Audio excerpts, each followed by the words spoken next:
आणि भगिनींनो, सर्वांना जय महाराष्ट्र।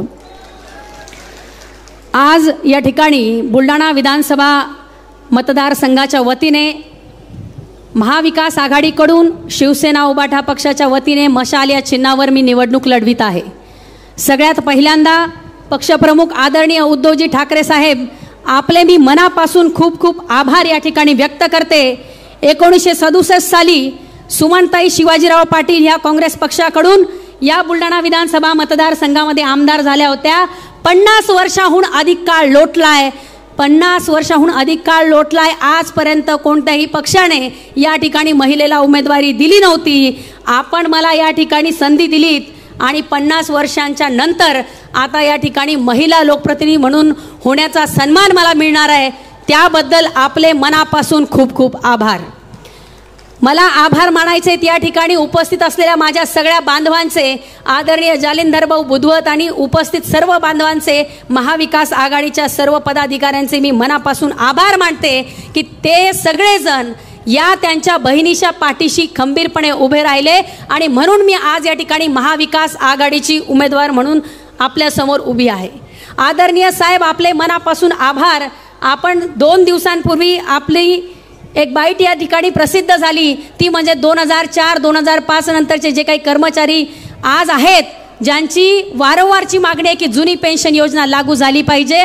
आपण ती मागणी सत्तेमध्ये आल्यानंतर महाविकास आघाडी ही तातडीने पूर्ण करेल, हा जो शब्द आपण दिलाय त्याबद्दल आपले मनापासून खूप खूप आभार। या ठिकाणी महाविकास आघाडीच्या माध्यमातून EPS 19 पेन्शन धारकांचा मुद्दा हा केंद्राकडे रेटून मंजूर केला जाणार आहे। विधवा, परित्यक्त्या, एकल महिलांची मागणी आहे की त्यांच्यासाठी स्वतंत्र महामंडळ झालं पाहिजे, त्यासाठी सुद्धा महाविकास आघाडी सत्तेमध्ये आल्यानंतर प्रयत्न करणार आहे। महाविकास आघाडीने निश्चय केलाय की इथल्या तळागाळातल्या प्रत्येक घटकापर्यंत पोहोचण्याचा ते प्रयत्न करतील आणि महाविकास आघाडी म्हणून आम्ही सर्वच जण मंचावरील उपस्थित सर्व पदाधिकारी या ठिकाणी आपल्या सगळ्या जनतेला शब्द देतो।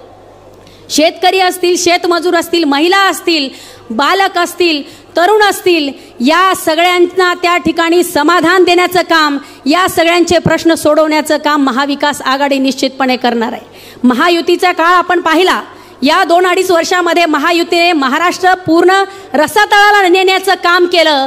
केवळ विकासाचं नाव सांगितलं, विकासाच्या नावाखाली हा सगळा महाराष्ट्र भकास करून ठेवण्याचं काम महायुतीने केलं आणि केवळ एवढंच नाही तर महाराष्ट्राच्या संस्कृतीला सुद्धा काळीमा फासण्याचं काम केलं।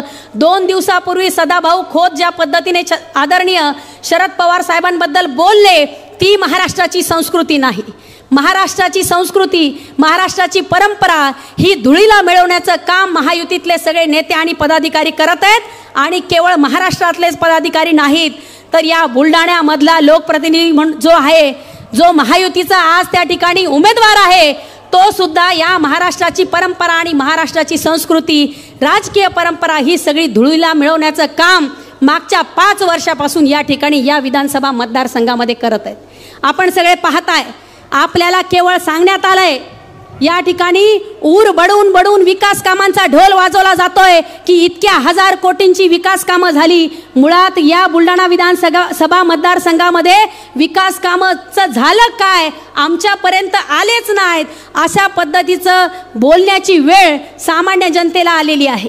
मंचावरील सर्व मान्यवरांना सांगू इच्छिते, प्रचार सुरू झालाय, आता यांचे गावागावामध्ये बॅनर लागलेत, कोट्यावधी रुपयांचे कामांचे बॅनर लावले जात आहेत। लहान लहान गावांमध्ये 27 कोटी, कुठे 9 कोटी, कुठे 15 कोटी, कोटींच्या खाली आकडाच नाही, इतकी मोठी बॅनर लावलीत। परंतु यांनाही स्वतःला जरा लाज वाटायला पाहिजे। अरे, जे कामं मागच्या लोकप्रतिनिधींनी केली, जी कामं 5 वर्षापूर्वी आधीच्या लोकप्रतिनिधींनी केली, जी कामं स्थानिक स्वराज्य संस्थेच्या लोकप्रतिनिधींनी केली, जी कामं ग्रामपंचायत मधली होती, ती कामं सुद्धा यांनी यांच्या बोर्डावर लावली स्वतःची कामं म्हणून। यांना स्वतःचं सांगायला काहीही उरलेलं नाही आणि म्हणून आता तो विकास कामांचा रिकामा ढोल बडवण्याचं काम हे करतात। आज महाराष्ट्रामध्ये शेतकऱ्यांसाठी महायुतीच्या सरकारने काहीही केलेलं नाही आणि बुलढाणा विधानसभा मतदारसंघामध्ये तीच परिस्थिती आहे। महाराष्ट्रात आपण पाहतोय की शेतकरी हवालदिल झालाय, आसमानी आणि सुलतानी संकटाचा सामना करतोय। शेतीमालाला भाव नाही, आज कपाशी 6000 रुपये, सोयाबीन 4000 रुपये, मका 1200 रुपये आणि त्या ठिकाणी शेतीमालाचे भाव पाडलेत आणि औषधांचे खतं बियाण्यांचे भाव वाढवून ठेवले. शेतकऱ्यांना जगायचं की मरायचं असा प्रश्न या सरकारने निर्माण करून ठेवला. सिंचनाचे कोणतेही प्रकल्प आज बुलढाणा विधानसभा मतदारसंघात निर्माण झाले नाहीत. सांगितलं जातं आम्ही कामं केली. काय कामं केली? तुमच्या दारात मतं मागायला येतील, यांना हिशोब मागा. यांनी जे बोर्ड लावून ठेवलेत कोटींचे गावामध्ये, गावात आल्यावर त्यांना पहिले हिशोब मागा, वेशीवर अडवा आणि विचारा, भाऊ एवढं 27 कोटीचं काम सांगताय, नळकुंडमध्ये 27 कोटी 56 लाखाचा बोर्ड लागलाय. नळकुंडवाल्यांना आवाहन करेल, विचारा जरा नळकुंड गाव केवढे तुम्हाला माहिती आहे, विचारा जरा कुठं गेले हे 27 कोटी रुपये. यांना विचारलं पाहिजे.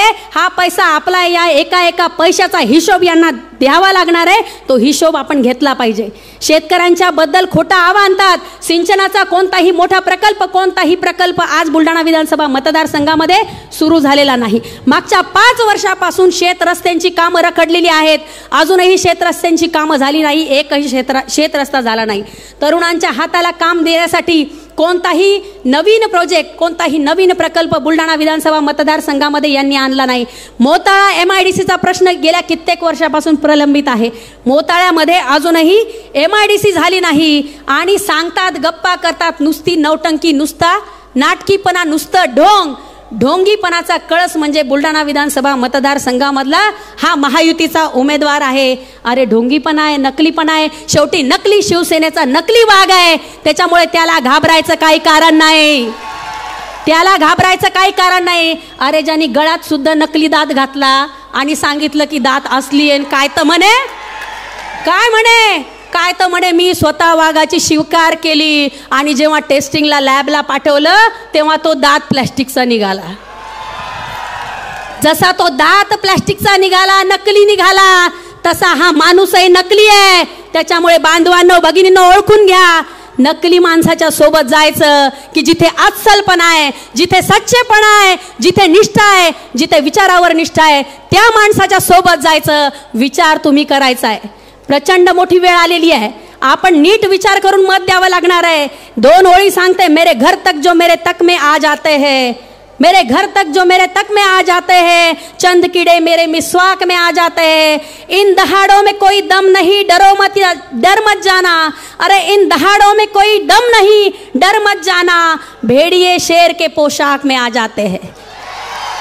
ये भेड़िया है, ये कोई शेर नहीं है. इसलिए भाई और बहनों, डरो मत, डरिए मत. तुम्हाला धमकावला जात आहे, मला कल्पना आहे. साहेब, या बुलढाणा विधानसभा मतदारसंघामध्ये आता त्यांनी पाहिलंय विकास कामं सांगून लोक ऐकत नाहीत. लोकांना लक्षात आलं यांचा फोलपणा आहे. आता काय करतायत? आता शिवसेनेच्या जुन्या लोकांना त्या ठिकाणी धमकावलं जात आहे. मागच्या 5 वर्षामध्ये अनेक लोकांवर हल्ले करण्याचा प्रयत्न झाला, दाबण्याचा प्रयत्न झाला, धमकावण्याचा प्रयत्न झाला.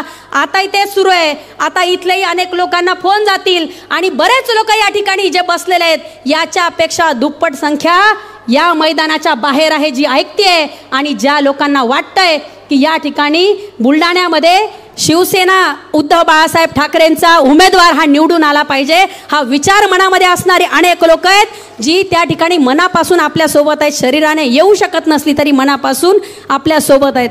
आज आपल्या सगळ्यांच्या साक्षीने आदरणीय उद्धवजी ठाकरे साहेबांना या ठिकाणी शब्द देते की साहेब, बुलढाणा विधानसभा मतदारसंघाची ही जागा महाविकास आघाडीचे ह्या सगळ्या पदाधिकाऱ्यांच्या सोबतीने आम्ही निश्चितपणे निवडून देऊ आणि दिवाळीची भेट साहेब आपल्याला त्या ठिकाणी बुलढाणा विधानसभा मतदारसंघाच्या माध्यमातून देऊ. या लोकप्रतिनिधीला, या उमेदवाराला महायुतीच्या बोलायला काहीही शिल्लक राहिलेलं नाही. आता माझ्या कुटुंबावर घसरलेत, आता माझ्या परिवारावर बोलायला लागलेत. जयश्री शेळकेवर बोलायची त्या माणसाची हिंमत नाही, माझ्या परिवारावर बोलताय. अरे परिवारावर काय बोलताय? माझ्यावर बोला. याद राखा, गाठ माझ्याशी आहे. महिलेला जर तुम्ही त्या ठिकाणी डिवचलत, तिच्या आत्मसन्मानाला जर त्या ठिकाणी ठेच पोहोचवली, तर लक्षात ठेवा की बाई त्या ठिकाणी अजिबात घाबरत नाही, ती तुम्हाला तोडीस तोड उत्तर दिल्याशिवाय राहणार नाही. आज या बुलढाणा मतदारसंघामध्ये अनेक लोकांच्या पोटावर पाय देण्याचं काम, अतिक्रमणधारकांच्या पोटावर पाय देण्याचं काम, ज्यांचे गाळे त्यांना मिळायला पाहिजे होते ते मिळू दिले नाहीत, स्वतःच्या घरात घालण्याचं काम या व्यक्तीनं केलं. त्यांना त्यांची जागा दाखवण्याचं काम आता भविष्यामध्ये करावं लागणार आहे. यांनी इतकी पापं केलीत 5 वर्षामध्ये, तो पापाचा घडा आता भरलाय, तो आता फुटण्याची वेळ आलेली आहे.